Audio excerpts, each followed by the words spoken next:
अजमल कसाब का बॉडी कहाँ गया? उसामा बिन लादेन का बॉडी जेल के अंदर उसको दफना दिया। तो इसमें गवाही बड़ी तगड़ा होती है। नहीं देखे मिर्जापुर मूवी में जज साहब फैसला सुनाते होंगे, ताजरात-ए-हिंद दफा 302 के तहत अदालत इस नतीजे पर पहुंची है कि आपको मुलजिम करार दिया जाता है, फांसी की सजा सुनाती है। ऑर्डर ऑर्डर कलम तोड़ देता है। वो किस चीज का संकेत है? आपकी अंतिम इच्छा पूछेगा, अंतिम इच्छा में ही नहीं कह सकते फांसी दिया जाता है तो बीमार नहीं होना चाहिए। 302 में बचियो जाता था सब, क्योंकि जिसको मारा वो मर गया।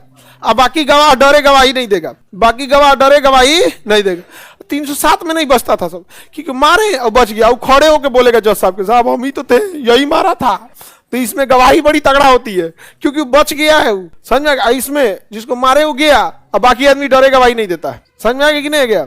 नहीं देखे मिर्जापुर मूवी में दुल्हवे को मार देता है और कोई गवाही नहीं मिलता है। तो इसमें क्या होता है, गवाह नहीं रहता है, इसमें गवाह रह जाता। अपहरण में क्या हो जाता है? 300 में देखते होंगे जज साहब फैसला सुनाते होंगे तो उर्दू बोलते होंगे। ताजरात-ए-हिंद मतलब इंडियन पिनल कोड ताजरात-ए-हिंद दफा 302 के तहत अदालत इस नतीजे पर पहुंची है कि आपको मुलजिम करार दिया जाता है और कोर्ट आपको फांसी की सजा सुनाती है। ऑर्डर ऑर्डर, और उसके फांसी की सजा सुना के कलमवा तोड़ दिया जाता है। वो कलम तोड़ने की प्रक्रिया एक सांकेतिक प्रक्रिया है कि हमारे ओर से सारा काम खत्म, हमने अब कलम ही तोड़ लिया, अब हम इस सजा को माफ या कम नहीं कर सकते। एक संकेत है दिखाने का, ऐसा नहीं कि कलम तोड़ देंगे तो बहुत बड़का बहादुरी की। मतलब अब आप न्यायालय से उम्मीद छोड़ दीजिए, अब एक ही उम्मीद बची है, राष्ट्रपति के पास जाकर मर्सी अपील कीजिए। तो जब फांसी दिया जाता है तो कलम तोड़ देता है। वो किस चीज का संकेत है? अब हमारे हाथ से गया, अब कोर्ट जाइए राष्ट्रपति के पास, राष्ट्रपति गृह मंत्रालय से पूछेंगे कि फांसी माफ करना है कि नहीं, हमारे हाथ से कलम तोड़ दिया, काम खत्म। उसके बाद लटका देगा फांसी पर।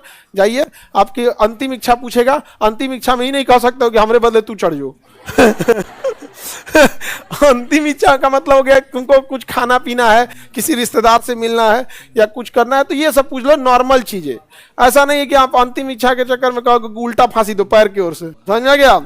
जब फांसी दिया जाता है तो बीमार नहीं होना चाहिए, क्योंकि कहा जाता है कि किसी बीमार के ऊपर नहीं करना। अगर कोई महिला गर्भवती है या जिसकी फांसी की सजा अगर बीमार है तो फिर डेट आगे बढ़ जाएगा। लेकिन जब फांसी की सजा सुनाई जाती है ना, तो उसको 1 महीना पहले ही सुना दिया जाता है कि फला तारीख को इसको फांसी दिया जाएगा। तो कोर्ट में डेली वो जेल में डेली एगो डॉक्टर घूमते रहता है, भैया के बीमार पड़ने ही नहीं देना है, तनी से खांसी उसी होगा तुरंत इंजेक्शन लगा के एंटीबायोटिक देके एकदम ठीक एकदम। कैसे हम लोग बलि चढ़ाने वाला बकरा को खूब मानते हैं। बकरीद के खस्सी को देखिएगा ना, इतना अच्छा अपने बेड पे आदमी सुलाता है। जो बकरीद वाला खसिया होता है ना, एकदम बढ़िया था, वैसे ही उसको भी। उसके बाद जब फांसी पे लगाया जाता है तो काला कपड़ा लगा दिया जाता है, क्योंकि जब फांसी लगती है तो बड़ा चेहरा डरावना हो जाता है। और उसको लटका के वहाँ पे मजिस्ट्रेट होते हैं, जेलर होता है, एक डॉक्टर होते हैं, उन्हीं की निगरानी में फांसी दे दिया जाता है। जिस पे खड़ा रहता है वो तख्ता नीचे खुल जाता है, लटक जाता है। उसके बाद से डॉक्टर कह देते हैं मर चुका है। जब पूरी नब्ज चेक हो जाती है मर चुका है, उसके बाद से काम खत्म। उसके बॉडी को उसके परिवार को सौंप दिया जाता है। अब चाहे वो जिस धर्म का है उस धर्म से उसका अंतिम संस्कार कर दिया जाता है। लेकिन अगर बहुत बवाली आदमी है तो जेल के अंदर उसको दफना दिया जाएगा या फिर वो कर दिया जाएगा, क्योंकि भैया इसका अगर अंतिम संस्कार बाहर किया जाए तो बवाल हो जाएगा। समझा गया? अजमल कसाब का बॉडी कहाँ गया? कहाँ लिए बाहर करेगा उसको? उसामा बिन लादेन का बॉडी नहीं देगा, सद्दाम हुसैन का, सब अलग अलग एक ही जगह, वो सब सीक्रेट रखता है सब, क्योंकि आगे लॉ एंड ऑर्डर भी मेंटेन करना है। उसामा बिन लादेन का बाहर में अगर आप बॉडी रख दीजिएगा, सब वहीं जाके शपथ लेगा। नहीं समझ में आ गया? जो भी नया ज्वाइन करेगा शपथ लेगा वहीं जाके।